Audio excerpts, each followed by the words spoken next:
All right, joining me now for more, we're going to welcome in our panel, retired Brigadier General for the U.S. Air Force, Combat C-17 Commander for the U.S. Air Force, and U.S. Military Representative to NATO and Newsmax contributor Blaine Holt. Along with us, we also have founder of the Shurat Hayden and foreign policy expert Nitsana, Darshan, Leitner. Great to be with you both. A lot to get to today, but first, I want to start off with that bilateral meeting between President Trump and Iraq's new prime minister. Nitsana, how significant is this meeting, and what do you think will come from it? Well, the United States needs some allies now in its war against Iran, and therefore they are utilizing any contacts they have. This is, as we know, a prime minister that came from the business world. He understands talks with the president of the United States. And I think they are going to build bridges now. Iraq has a major border with Iran, and it's very, very significant to the continuation of the confrontation of the United States against Iran. Yeah, General Holt, do you think that Iraq can actually disarm these militia groups?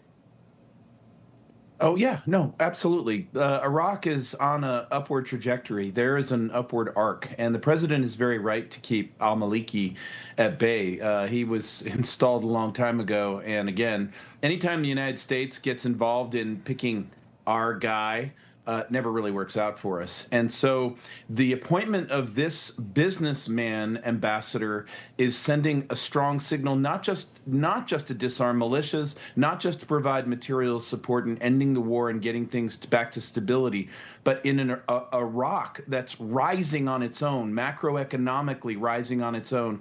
And I think what you're going to see is a country of Iraq that has possession of its own resources. It's not being exploited, will go off into a very prosperous place. It's going to be very good for the United States. Yeah, meantime, the U.S. military conducted its third straight night of strikes against Iran last night, primarily targeting Iranian coastal defense systems and their missile and drone sites. And U.S. officials have reportedly vowed that any future talks with the regime will take place under fire. So, Nitsana, are we getting to the point here where really our only option for peace is through military force? Through military force, but I would say also through economic pressure. United States utilized all means they had so far in order to bring the Iranian regime on its knees and to achieve the goals of the war. Iran is not stubborn. Iran is Shiite, is very fanatic. They are very, very extreme, and there is no way that the Iranian regime will give up its assets, the ballistic missile, the nuclear facilities, their enriched uranium, and give up to the pressure of the United States. It was clear from the beginning, from the day that they signed this agreement, that they have no intention to fulfill its condition. And here we are back to a standoff related to the Strait of Hormuz. So what the United States has to do right now is obviously to continue the pressure, to continue bombing them, continue using military forces, having on the side this negotiation, which is okay. I mean, if United States will reach its goal by negotiation, let it be.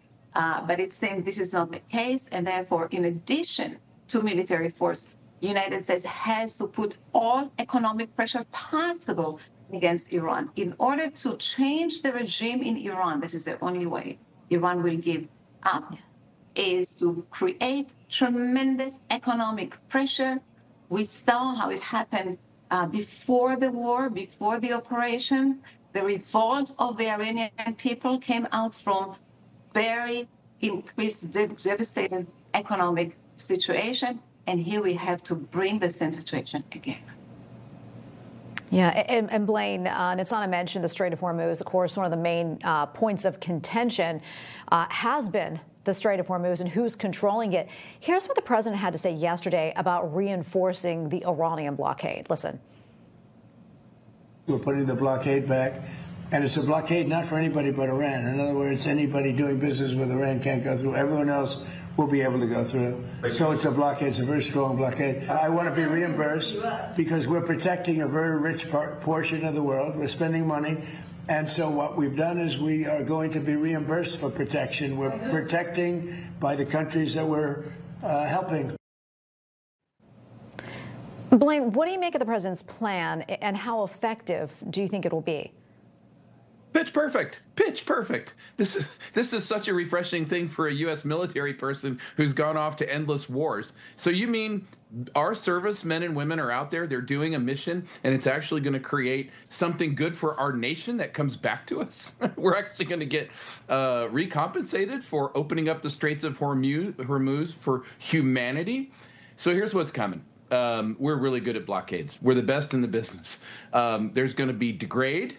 That's what we're doing now. We're finishing up any IRGC capabilities on the coastline. Then there's going to be destroy anything left of the IRGC to put that operation into the hands of the Iranian people themselves with the revolution coming. And that is the last D word, defeat. And that is coming. All right, and we are watching and listening to every word that you say. Nitsana, Iranian Foreign Minister Abbas Araghchi, he posted this on X, claiming that Iran is the guardian of the Strait, not the U.S. This is what he wrote. He said, POTUS is absolutely right. Whoever provides secure and safe passage of commercial vessels through the Strait of Hormuz should be compensated for the service. Iran has always been the guardian of the Strait and will remain so forever. 20% is, of course, too much. I hear Blaine laughing there. We will be fair with the constant back and forth. Okay, so with the constant back and forth, that being said, Nitsana, can we ensure that the U.S. really is in control here? Listen, in the end, it depends who has the power. And right now, United States is blocking externally, meaning that if the Iranians thought that they can block the Strait of Hormuz and going through the passes that went from Oman to Iran, can United States embed an overall blockade? And right now, United States has more weapon and more means to tackle any Iranian ship. Iranian cannot do to the United States what the United States did to Iran just last night by sending ships that can bomb the Iranian boats. Iran cannot utilize her Air Force, cannot utilize her Navy. They are all destroyed. So obviously, the United States has a tremendous advantage, military one, over Iran. So the question is clear and the answer is clear. United States, as long as it stands, can defeat Iran in the Strait of Hormuz. The only problem is that President Trump is running out of time. The only problem is the oil price that might rise, and therefore it's very hard to keep the blockade forever. It has to come to a resolution this one or another. Yeah, Blaine, I want to go back to you and quickly get your response to Araghchi's X post, because I heard you chuckling there a little bit.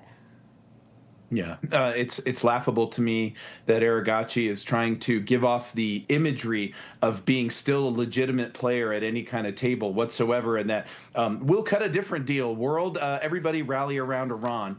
The only threat that Iran poses right now is terror cells in Europe and terror cells here as the IRGC is martyred. That we must take very seriously. No grinning on that one. And as we get through this, we'll get to a better place. But there is no negotiating with these folks. They are Armageddon-bound psychopaths, and we're going to take care of it now.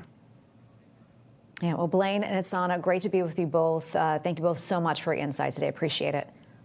Thanks, Tracy. Thank you.